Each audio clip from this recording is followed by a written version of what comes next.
The Celtics guard turned Cavs guard turned Lakers guard will be shut down again, raising major questions about his impending free agency.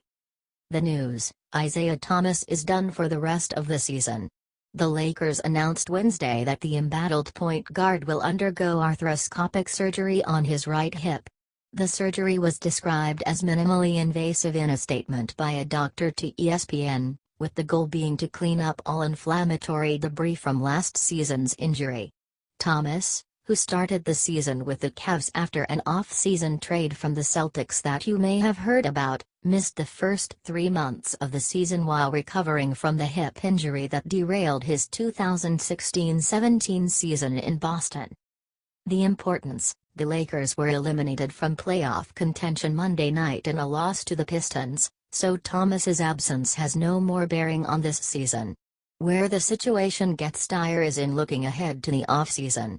A year ago, Thomas was looking at a big payday, the now infamous Brink-struck deal, after finishing 5th in MVP voting.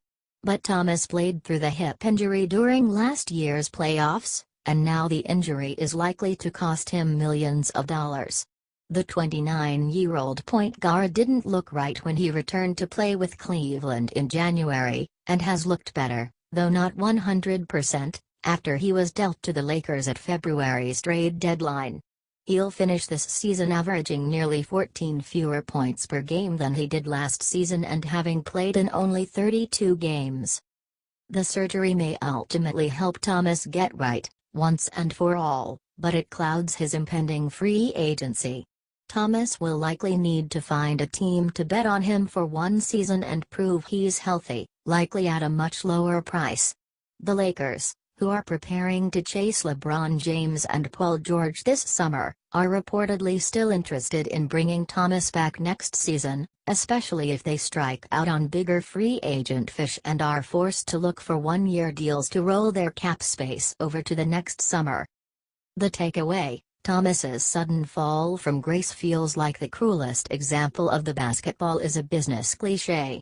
In August, Thomas was claiming that he wasn't damaged and that he would return and be the same player he was during his All-NBA season in Boston.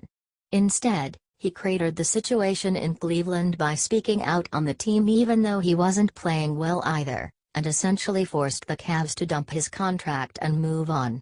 He never lost his confidence and bravado, but it backfired at times. Though it's worth mentioning that he never got fully healthy and probably shouldn't have played on multiple occasions, it's hard to fault Thomas for being competitive, but looking back on the season that transpired, it's also hard to see how it could have gone any worse.